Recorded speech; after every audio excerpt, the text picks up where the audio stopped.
It'll fit in the next 3 weeks. And if you look at your handout, and I'll pull the handout up on the screen so those who are watching at home can see it, you'll see that we've got 3 weeks with rather odd titles. These are not my titles.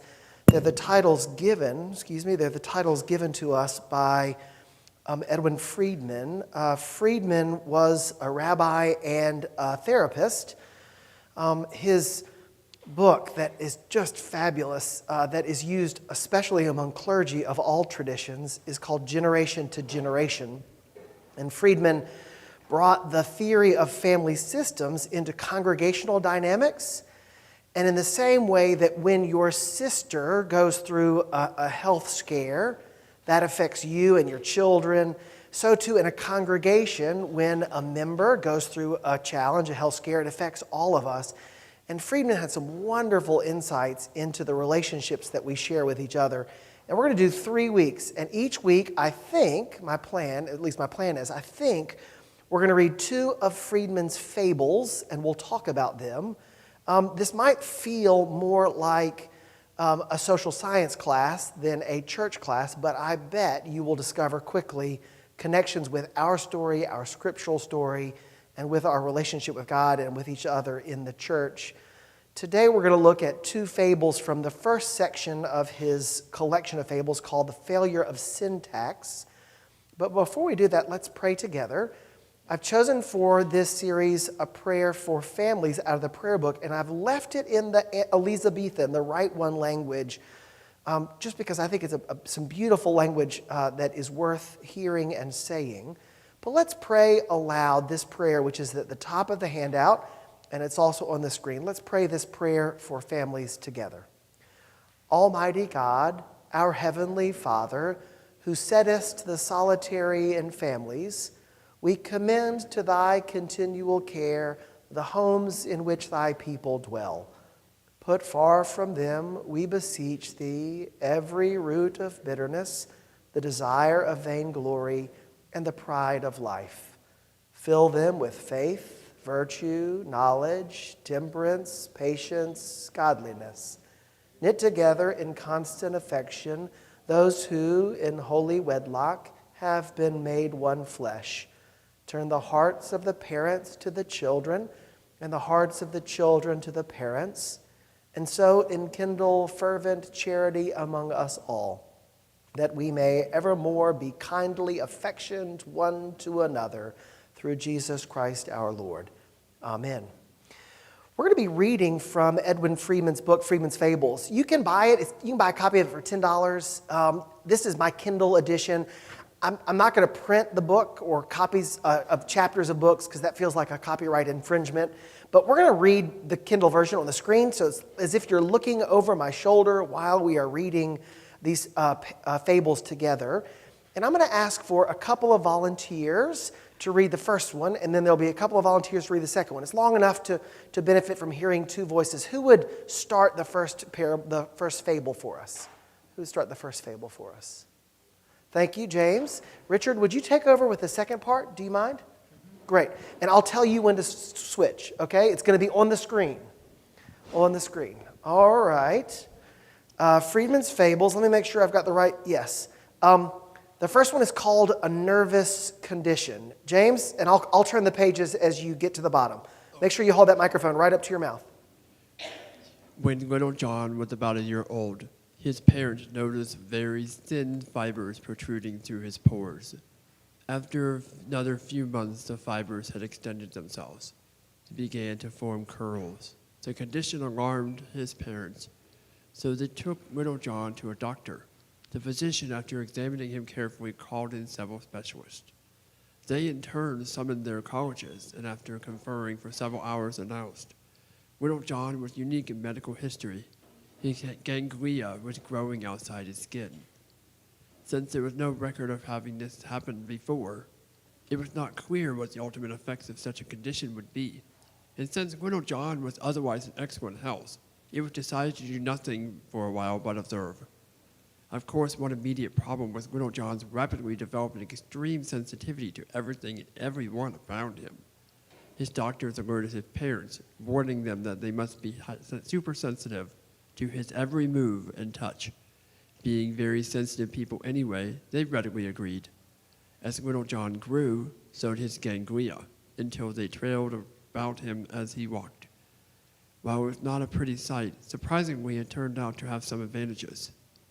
He learned from the very beginning, for example, first from his ever-concerned parents and then from others, that he could always count on someone watching out for him. Indeed, he learned early in his life that anyone who came into his orbit would always pay attention to his every move for fear of hurting him. He found that he could browse a path through any group of friends by just walking towards them. People would always retreat at his advance for fear of stepping on his feelings.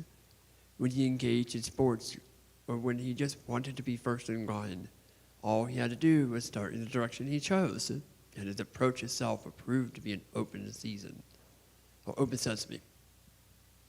Sometimes he encountered people who had not been forewarned about his condition, and then he had to point it out as early in their relationship as possible.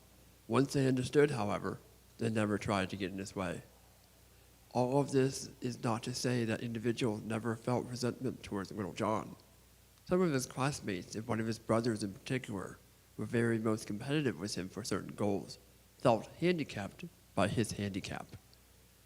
But they never spoke it aloud. All managed to quiet their resentment with self-recriminations about their own insensitivity. And so it went. Little John graduated high school, having done fewer homework assignments than any other child who ever attended. And he attained a secure job, though less qualified than most of those seeking the same position. Thank you. If you'll hand the microphone to Richard. Richard, if you'll take over. Okay. I'm sorry, where did he leave off? Right here. Can you see one day? Okay. One day he met a woman whom he liked. Being extremely shy and not having enough confidence or experience to refute her own poor image of herself, she was thrilled at the advances of this very attentive and somewhat strange creature. She treated him with the utmost deference, and her pity soon became love.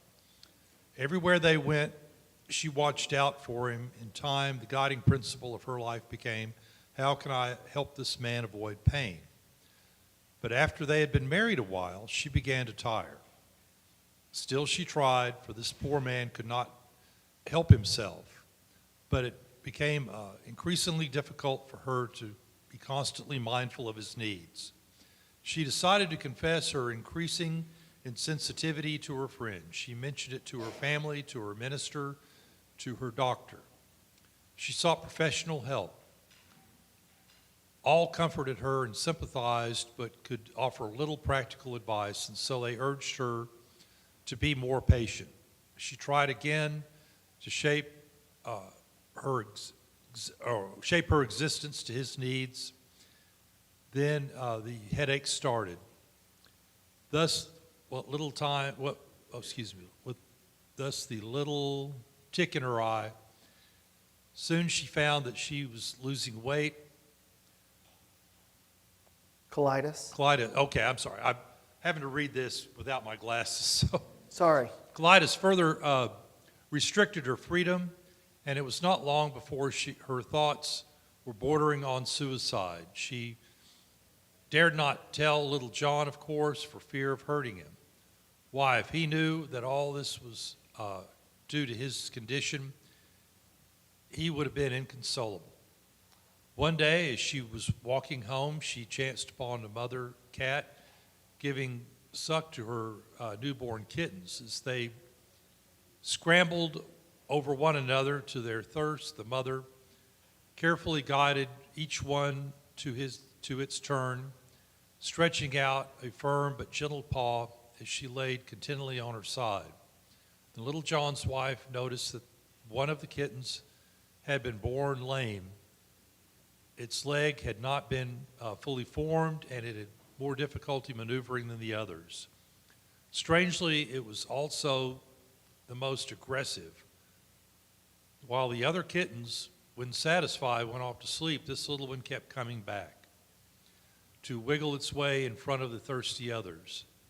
Each time, however, the mother cat pushed it away, at first gently and then in successively harder whacks. Little John's wife watched the poor kitty and the inhuman mother, but when she returned home upon finding her husband reading in a room, she planted herself in the doorway and began to stare. A little while later, Little John, desiring to enter another room, marched straight for the doorway that framed his wife. She did not budge. Closer he came, closer, never thinking actually to ask her to move. After all, he had never had to ask anyone to get out of the way before. Suddenly, he stopped, confused. What should he do? First, he assumed his utmost look, wounded look. Then he tried one that was more winsome and boyish, but his wife looked like a rock. In desperation, he finally spoke. Move.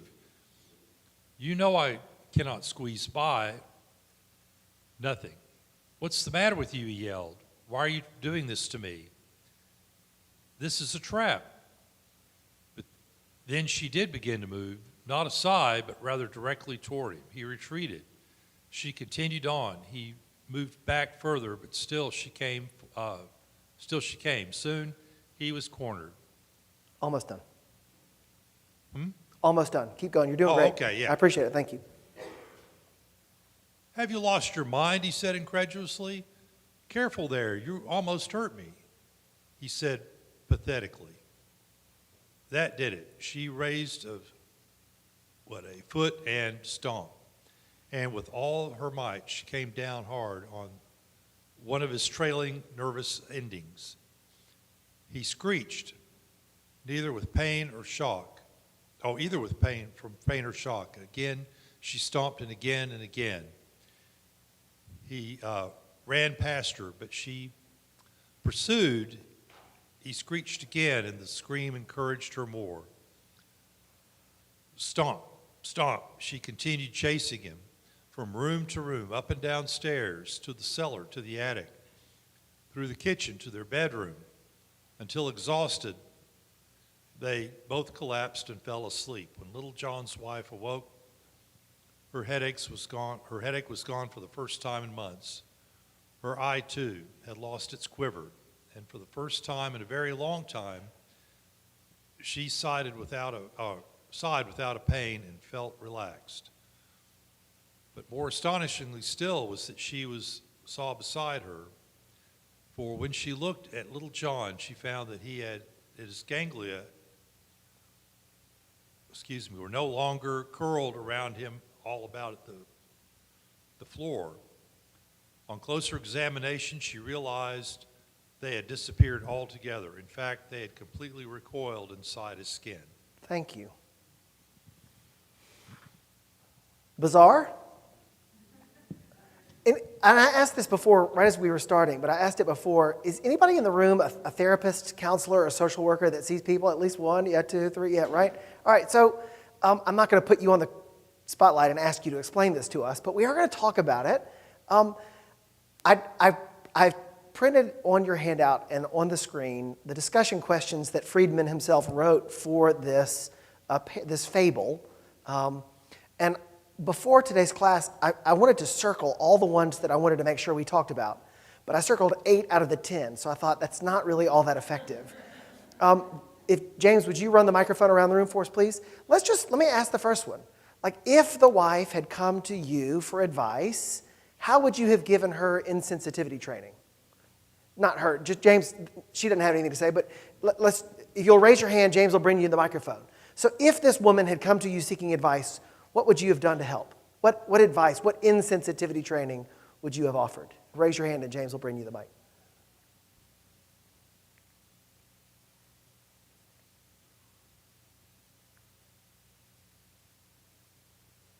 Yeah, Dean.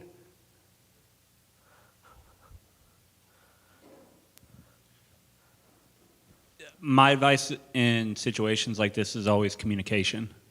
It seems like she was holding so much back that it wasn't doing her or him any good. Yeah, thank you. What else would you say? What other advice? Yeah, thank you.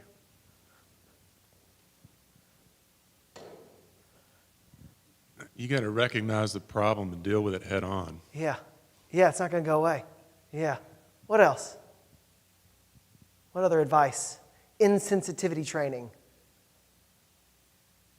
Yeah.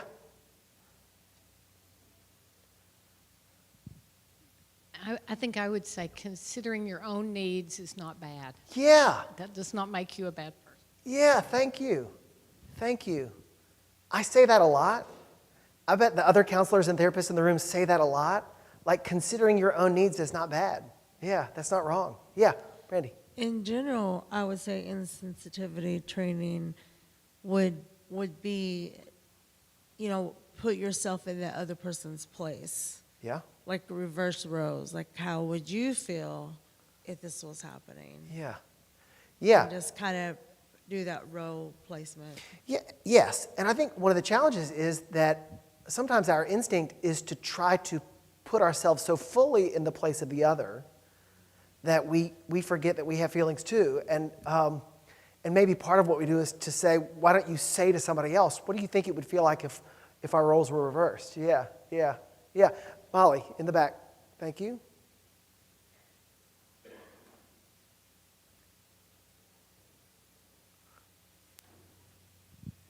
So, can we just recap for a second? I'm not sure I totally understood what's going on here. So, this person is born with all their nerve endings and ganglia outside their body, and Yes. they have essentially been catered to their entire life.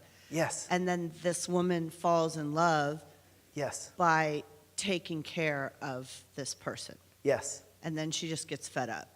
Yeah, it starts to affect her life, physically. Yeah, okay. I'm just making sure I was tracking. So, yeah, I would say in the first place, that's really sick. Yeah.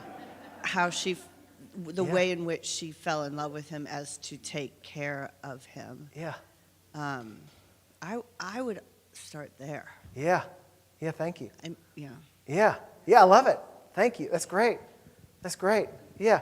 Up front, George, all the way up front. Yeah, thank you. After this comment, we're going to move, let's move to the third question after this, and I'll read it.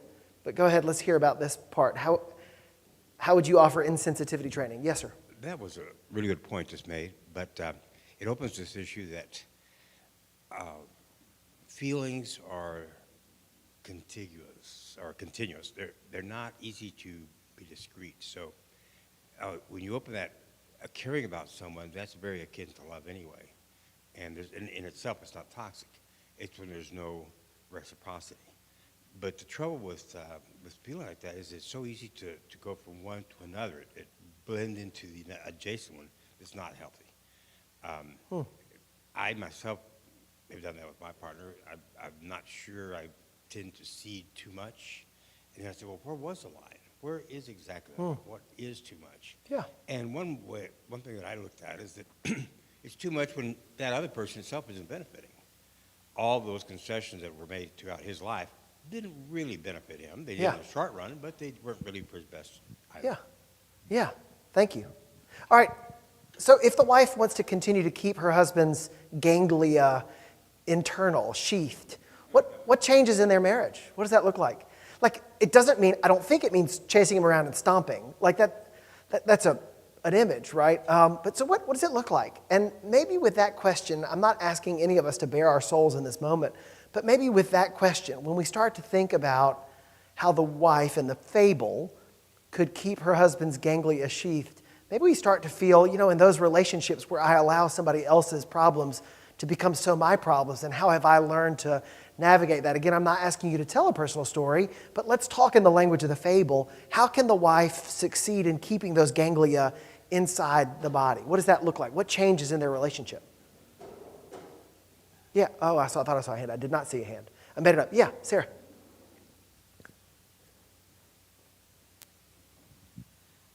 I feel like I want to write the next fable that's like, be careful what you wish for, because now he's going to be hiding his feelings and she won't know what's going on. Yeah. And it's going to be a big mess. Great insight. Thank you. Thank you for that. Yeah.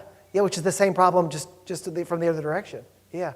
It's not an accident that Friedman calls this section failure of syntax, Right, right. There's something about communication, and yeah. What else? What else can the wife do? How does that help? How does this moment lead to a healthy back and forth? Yeah. Raise your hand again, because the microphone needs to come to you. Thank you. If you're new to this class, we're really glad that you're here. There are people watching online, and so the microphone helps the people at home hear. Otherwise, they wouldn't be able to hear you. So thank you for being patient.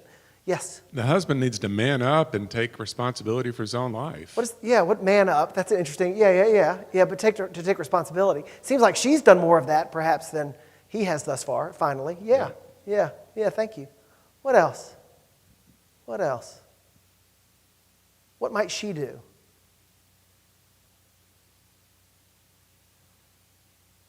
You think it's a good marriage? Question number 4.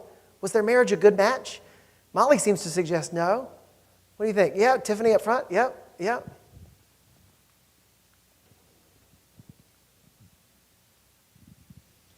It's a bit of a Florence Nightingale syndrome. Huh. Sure. My mom's second husband was a drunk, and she thought she could fix him, and her life revolved around fixing him. He was one of her first patients when she was a brand new nurse out of school. So that's what it reminds me of. I can fix it if I just do all these things. I can heal him because I am a healer. Yeah. So that's what it reminds me of. Yeah, thank you. Who else? Yeah, up right behind you. Since this is a fable, it made me think in broader terms. And that is, what if one of the persons was a child or another loved one, not a wife, not the wife choosing someone, but a situation in which the family environment created a situation like this. Yeah. I think that makes it more complex and interesting to think about. Yeah, sure. Yeah, I had a conversation this weekend about friendships that the difference between like an activity friend and a lifelong friend. Like some friends are great to play tennis with.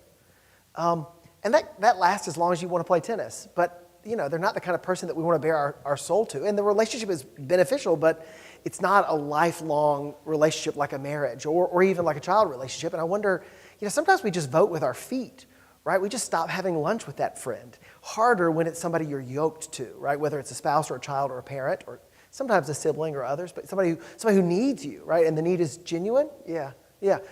Dean. I think the marriage was good at the beginning because they both accepted their roles, but as it goes on and people change, it forces the other person to change with them. Yeah. So you grow together, you grow apart, and what may work early on may not work later as things change. Yeah. I think the hard thing is knowing what your limits are.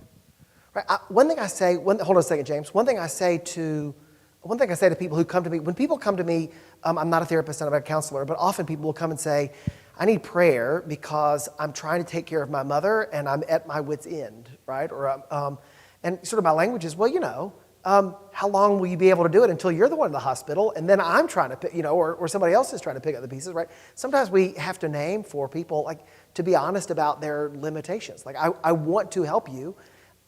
It's a fable, but I get the impression from the fable that the spouse started delighting to care for her loved one, but not even aware of her own limits and then stuck with no way of communicating her limits and her needs. Yeah. So I think the rebalancing of the relationship doesn't necessarily mean that she's no longer loving or caring. That would be artificial to her identity as well. But the limits have to be reflected in that. Yeah. Yes. Adam. Yeah, I was kind of thinking almost the exact opposite as you. I thought it was a really bad match to begin with because they were accepting the roles, and I'm guess hopeful that now they're learning the lessons that they both probably needed their whole life. Maybe it'll end up being a really good match if they are able to stick with what they're learning, setting boundaries and respecting them and everything. So let me just read a couple of the quotes. We don't have time to talk about all of these things, but let me just invite you to think about them. Why are people able to control others by being so easily hurt? When is adaptation to another healthy, and when is it destructive? If my child has a food allergy, I'm not going to force them to eat a food that I like just because it's what I want to eat, right? So some adaptations are clear and obvious, but what's that line? And finding that line is helpful. In what ways can being concerned for your own self be freeing for another person? In what way can it actually be empathetic to put another person in pain? How does challenge convey confidence? And lastly, think about this. This is where it gets really interesting for me. How might the approach that the spouse, the wife, finally took be translated into running other organizations, like a church, like a business, like a whole country? Just allow those things to think. Friedman identifies the moral of this fable as beware the insensitivities of the sensitive. And I'll let you hold on to that. Let's read the next parable. Let me pull it up, and I'm going to get hopefully two volunteers that aren't sitting too far away from each other. Who would read the first part of the parable for us, pretty please? Thank you, Tammy. And who would read the second part? Tiffany says no. Oh, right behind. You see that? Great. Karen's right there. So no. Hold on. James, thank you. All right. Raising Cain. Recent archaeological discoveries have revealed a family workup done by one of the ministering angels about 20 years after creation. It is translated here from the original.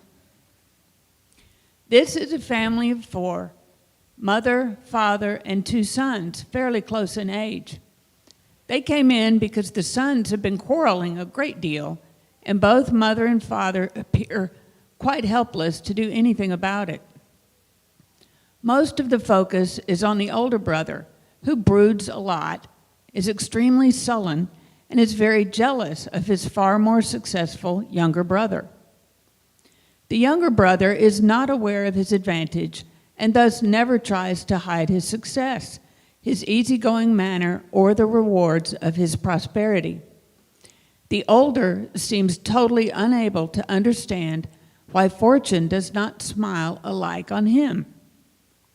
It cannot be said that the parents, both of whom are only children, by the way, show any significant favoritism.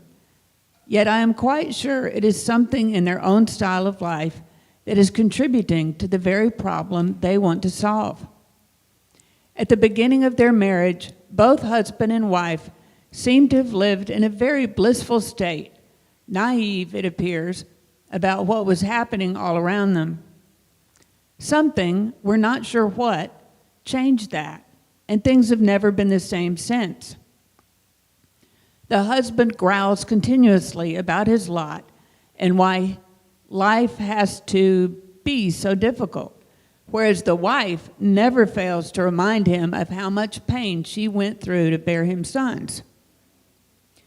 But it is more than their discontent that seems to be seeping down, particularly to their elder son. More pernicious still may be their attitude toward their discontent. Neither husband nor wife seems capable of accepting responsibility for their own destiny. Both are always claiming that their lives would be far different were it not for how the other behaved. The man tends to blame his wife, and the wife tends to blame the environment. But it is not only their destinies that each sees as ruled by the other. They even view their own being similarly. Neither seems capable of taking responsibility for personal desires, loves, or hates. Each sees the other as causing his or her own pain.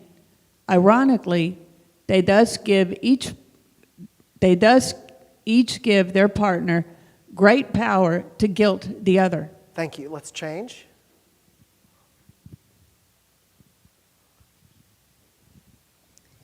Since neither It's on. It's on. Since neither talks much about their origins, they both seem to be cut off from their past. It is difficult to know how their own childhoods contributed to such irresponsibility, though there is a strong suspicion here that while they were growing up, they had everything handed to them on a silver platter. Indeed, each seems to have led a youth totally absent of significant challenge. This inability to deal with pain seems to have shown up almost as soon as they began to face any change at all. For example, the wife remembers quite vividly an instance in which her husband tried some new directions, tasting something new in life. I believe she called it, and when this failed, held her responsible for showing him the opportunity. Of course, she, for her part, instead of simply saying, "He still made the choice," also becomes defensive and blames the whole thing on some tricky character who she claims gave her the idea to begin with. There seems to be no strength in the family at all, by which I mean the capacity of some member to say, "I am me, this is where I stand, I end here and you begin there," etc. It may be this constant expectation that the other should be his keeper that prevents each from taking responsibility for himself. And as long as this attitude persists in the parents, we can hardly expect the boys to act more pleasantly toward each other. Still less at times to be watchful over the other.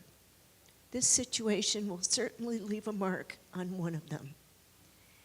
In a family like this, with no one able to tolerate his own solitariness, or, for that matter, anyone else's, I fear the weaknesses in the children will never be corrected.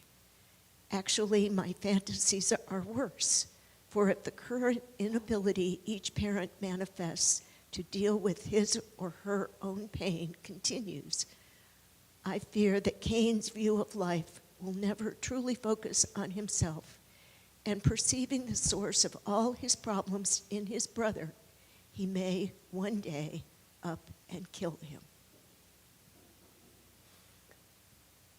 The laughter, the tittering in the community just reminds me that we know what story this is, right? I love the recasting of the story. Sometimes it's fun to read, especially Genesis stories, the first part of Genesis, these stories with a family systems dynamic. But to get into that, let me ask that first question. To what extent are Adam and Eve responsible for Abel's death? I don't know if you've ever thought about it that way. I mean, we blame Cain, of course, that's what the story says. But think about it. To what extent are Adam and Eve responsible for Abel's death? Who wants to talk about that? Who wants to share some insights in that? Yeah. Tacey. Okay, I really like the recasting too, because I never thought before about how Adam and Eve are supposed to represent, like a couple, like as one flesh, from the rib, like one unit working together, and then with, like the fruit from the garden, and that, how that really did sever that bond to where they're adversaries and opposed to each other, and that, because up until that point, they were one unit together. So then that's where it's saying how that continues down, like to the kids, and because if the parents aren't working as a unit or have that like team spirit where they're supporting each other and building each other up and celebrating each other's successes, if they're all, adverse to each other, then the kids learn that culturally. Absolutely. Absolutely. Don't we see that not in our family, of course, but in our neighbors or our friends, right? Yeah. Yeah, what else? Have you ever thought about it? What else? How would you describe Adam and Eve's culpability in Abel's death, Cain's murder? Maybe not legally, of course, but, yeah. Molly. I don't think they have any. I mean, there comes a point where, we all come from dysfunction. And to imagine that we don't is naive. Yeah. But I do think at some point, you got to figure your own stuff out. Yeah. And I think we also have this arrogance that like I know I had arrogance when I had my kid. I was like, oh, I'm an old mom, I'll be able to do it. No, it was new. I was new. He was new. I was new. They're new parents. we don't know how to do it. Yeah. So but I think that at some point as an adult, it's not your parents' fault anymore. Yeah. Good parents create and raise children who do bad things, and there are plenty of parents who are terrible parents that raise people to be great people, and none of it is genetic. It is all nurture. Yeah. Yeah, maybe it's helpful for parents then to model for their children the need to get help and support from others, right, professionally, from therapists and counselors. Yeah, James. So I think this story is really interesting because it's really about how the child is being raised and how they're influenced. Sorry about that. It's really about how the child is being raised and how they're influenced by the parents' ability to take on challenges. And I think, part of that behavioral nurture environment is that you can't put your kids in a bubble. You can't just put them and shelter them all the time away from all sorts of challenges, because then when they grow up, they don't know how to handle it. They don't have a safe place to try and fail and learn how to deal with that kind of failure. I can kind of relate this to my personal life. It's like when you do Boy Scouts, you guys go out and you camp, and you're just with your trail mates. If somebody gets hurt, you have a chance to be taken care of by people who actually will look for you. But if you don't have experiences like that or similar experiences, then when you become an adult, who's there to look for you? How do you become self-independent? So let me ask question number 4. Right, going back in time to the moment when Cain and Abel are adolescents, teenagers, living at home with their family, what has to happen in the family in order for Abel to be safe?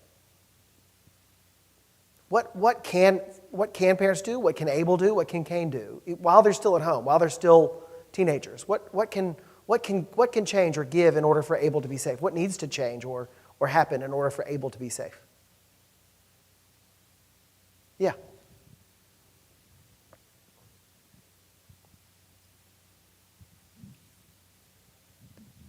Thank you.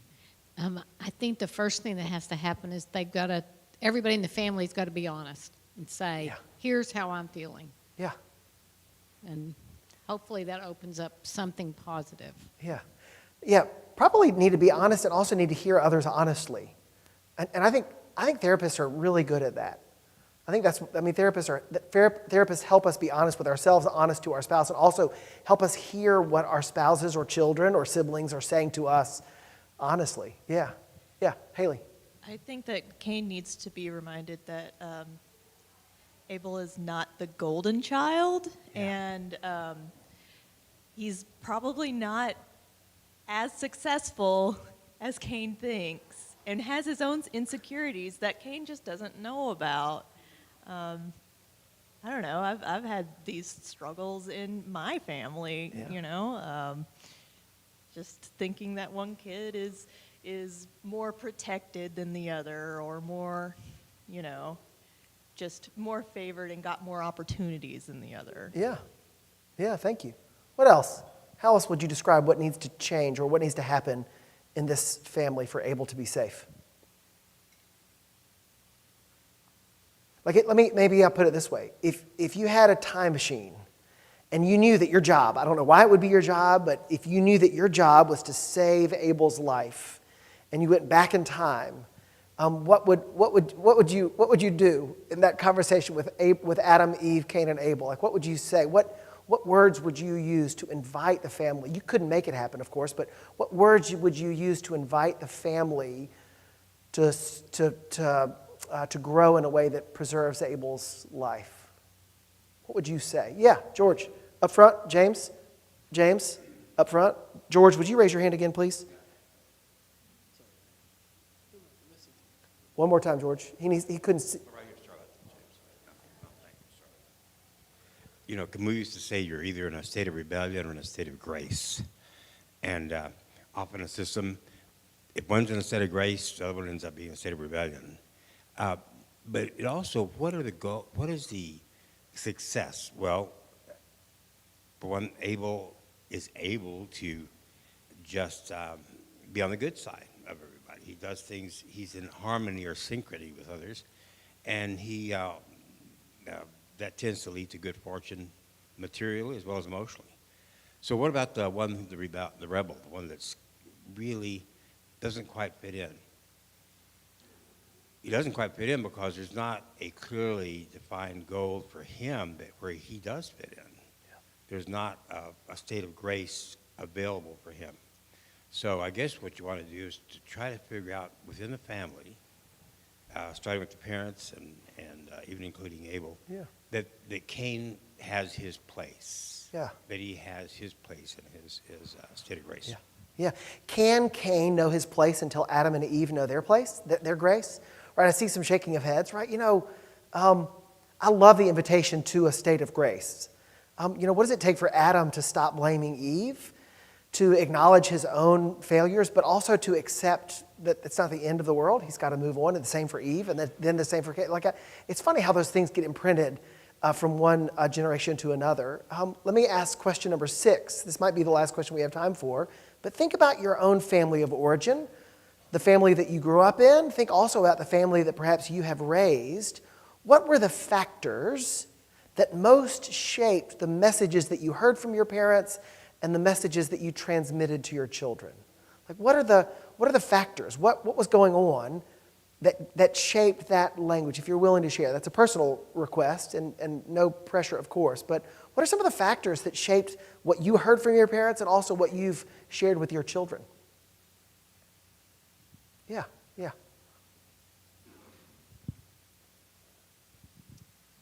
One of the most important things my mom taught us, and by example, is to be kind and to have grace for others. And so that was also what I sent to my children. Yeah. That was just a family norm for us. That's just what you do. Yeah. And so I'm not saying that we were perfect at it or still are. Yeah. But that was definitely a big message that went through to our children's children. Yeah. Thank you. Sarah.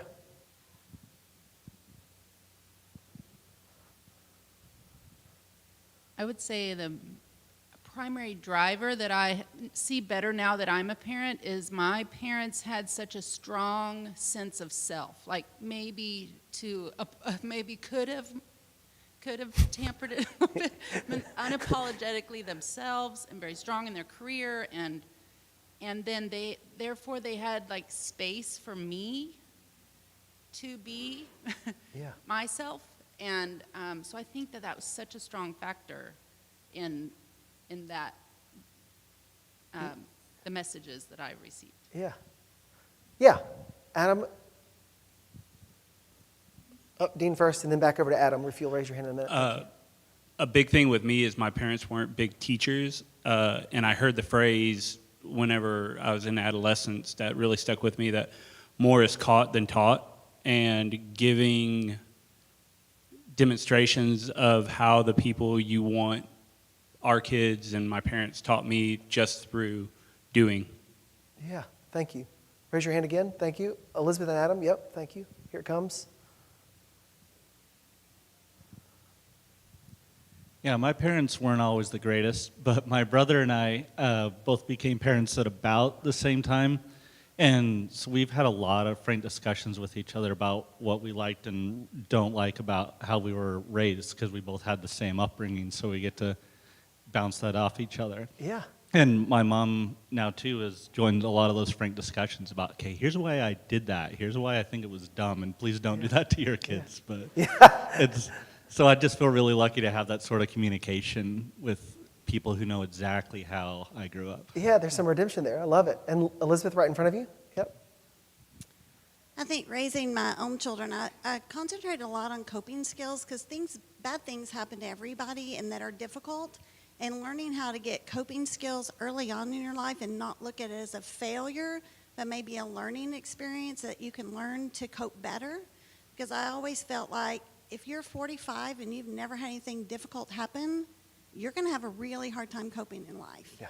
So instead of thinking that as like a failure, or I lost this student council race or whatever, that's okay. You learn something from that, and you're going to get better to coping with life. Because to me, it's all about coping skills. Yeah, thank you. Here are these other questions. I won't read all of them, but look at number 8. In what way might the inability to live with pain and frustration be an impediment to being a brother's keeper? Number 9, to what extent does the way individuals treat one another at any level of a hierarchy depend on how those above them on the flow chart are relating to one another? And question 10, which gets a little bit at what Tacey was saying first, suppose that the human family's original sin is blaming others. How can the members of any generation modify that transmitted attitude? Think about that. Think about the ways in which we are the bearers of our ancestors' sins. You know, that language in the Bible about visiting sin to the 3rd and 4th generation and forgiveness to the nth generation. I don't think that's God waiting to punish us for what our parents did, but the reality is that, the sickness, the illness that was present in our parents' life and in their parents' life, to some extent comes down to us. It is up to us to kind of figure out how to acknowledge that and to ask, what are we going to do about that? What are we able to do about that? I think often we close ourselves off from that conversation, especially across the generations, because it feels like we're not allowed to talk to our parents about their failures. We're not allowed to talk to our children about our failures. And sometimes as a result, that actually bakes into the system some persistent harm and inability to flourish.